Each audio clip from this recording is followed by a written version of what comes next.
Hey everyone, and welcome back to the channel. Today, we're delving into one of the most violent and transformative periods in all of RuneScape's history, the God Wars. This era was unlike anything Gielinor had seen before. Races went into hiding, empires crumbled, and even the landscape itself was twisted by endless conflict.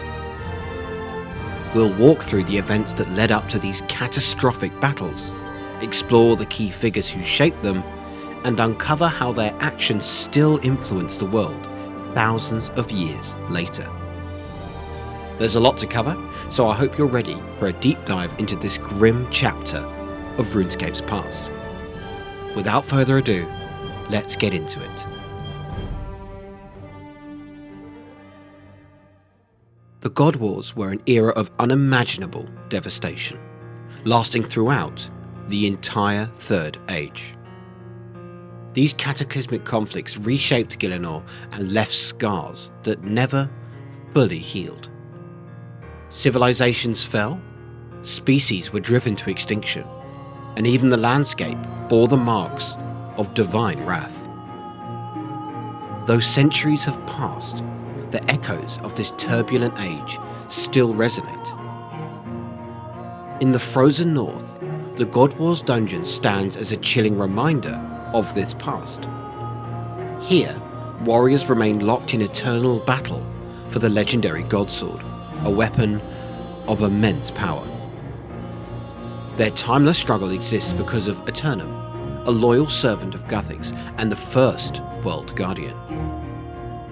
Eternum froze them in time to stem the tide of destruction. To understand her role and the vast tapestry of events that shaped the God Wars, we must begin at their source, the fall of one of the world's most powerful gods. In the Second Age, Zaros's empire dominated Gielinor, with cities like Sentistin symbolizing his unrivaled power.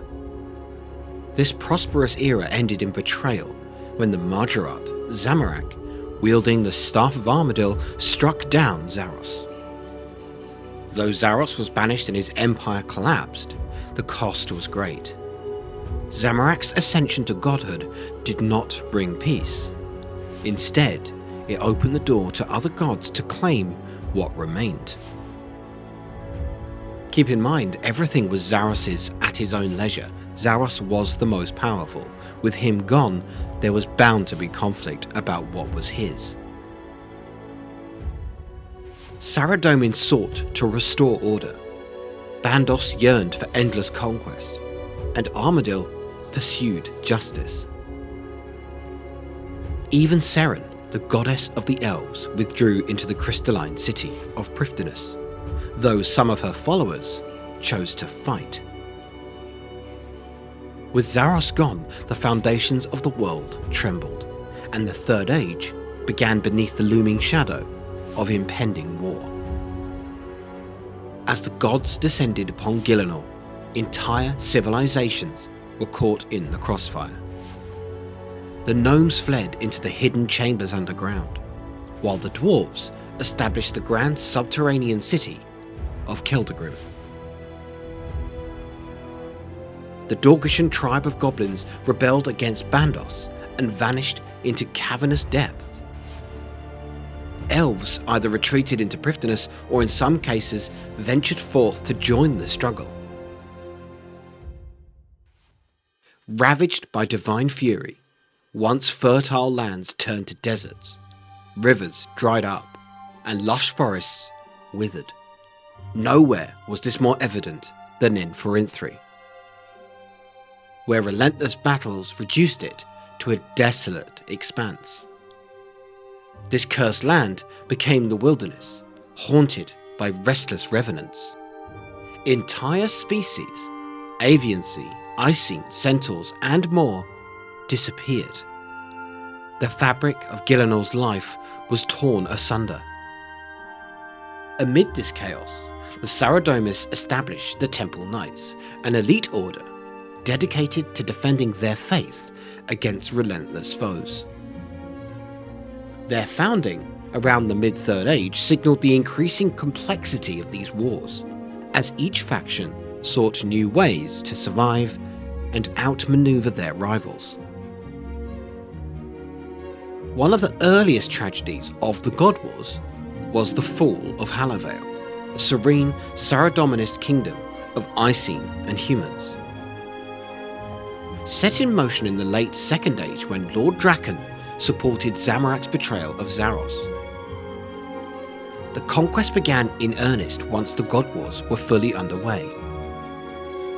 Draken crossed the River Salve, meeting fierce resistance from Queen Afarete and her warriors.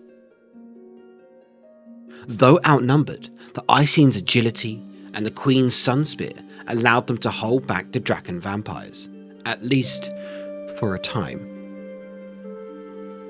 Saradomin, believing this plea for aid to be a diversion, sent no reinforcements. Eventually, Ranis Draken discovered a secret tunnel into the city, leading to the capture of King Acertis. Queen Afarete surrendered, and the Icene scattered, some fleeing, while others sadly perished. Draken renamed the region Mauritania, with the now ruined Hallowvale becoming Dark Maya's foundation. Using the Blood Altar, Draken transformed many humans into vampires and kept the rest as cattle. Thus Mauritania fell under a shadow that would linger for ages to come. Centuries later, a grand Saradomist crusade sought to reclaim Mauritania. Led by 6 brothers, Arim, Darok, Varak, Kuril, Guthan, and Torag, this force of thousands crossed the River Salve.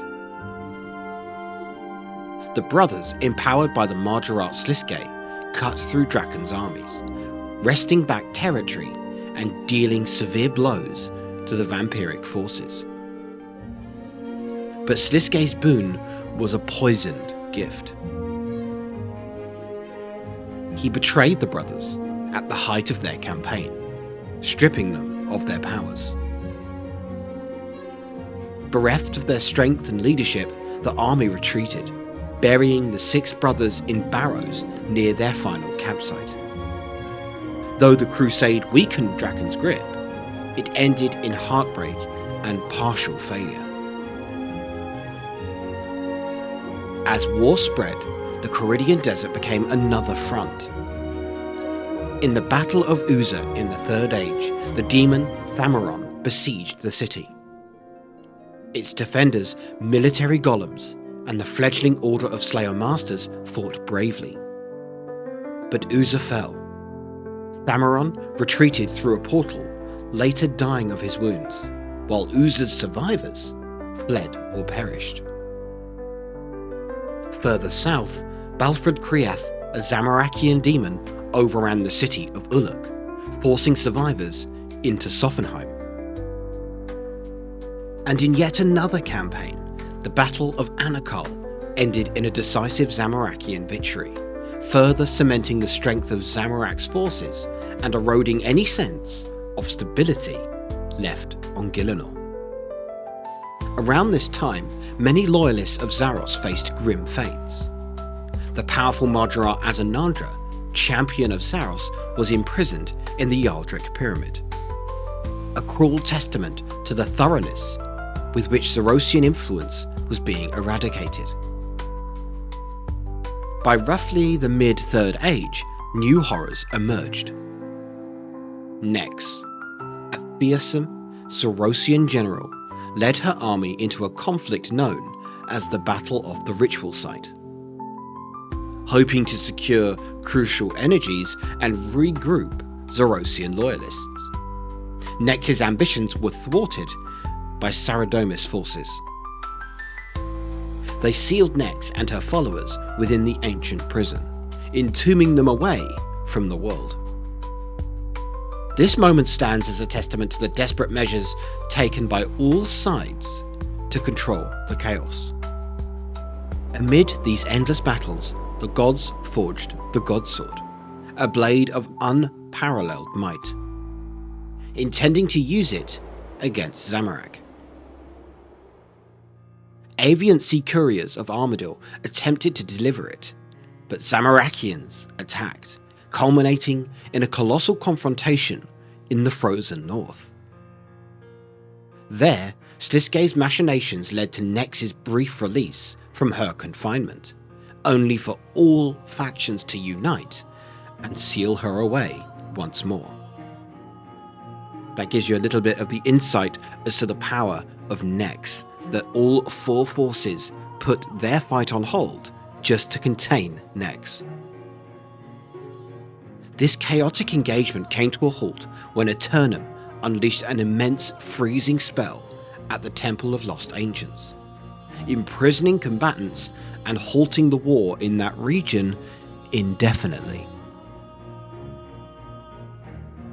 The battlefield they left behind would become known as the Godsword Dungeon. As alliances formed against him, Zamorak found himself cornered. In a desperate bid, he harnessed the Stone of Jazz, unleashing catastrophic power upon Pharynthri. The resulting incineration turned the land into the wilderness. Thousands perished in the blast, their souls trapped as revenants.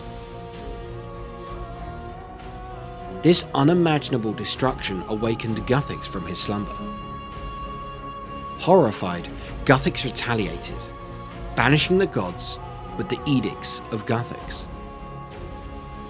Forbidding them from setting foot on Gillinor, Seren, unwilling to leave, shattered herself into innumerable crystal shards to remain hidden.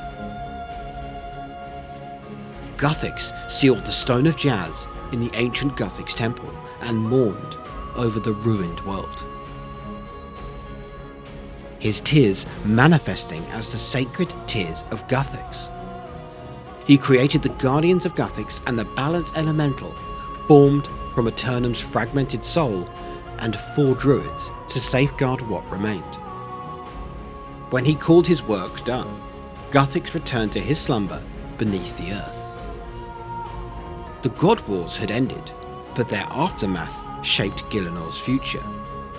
The wilderness remained a barren, haunted wasteland. Relics of that time, from Third Age armour to the fragmented sword, drew adventurers and scholars to forgotten ruins. Civilizations that survived did so by adapting, remembering the folly of unbridled ambition. To this day, the God Wars are remembered as the pinnacle of divine conflict, a time when gods and mortals, dragons and demons, kings and peasants, were all swept into a maelstrom of destruction and change. It remains a warning to future generations that power unchecked leads only to ruin. What moments from the God Wars stand out most to you? Why don't you let me know in the comments below? I would love to hear your perspective. And until next time, as always, I will see you all in Gillinor.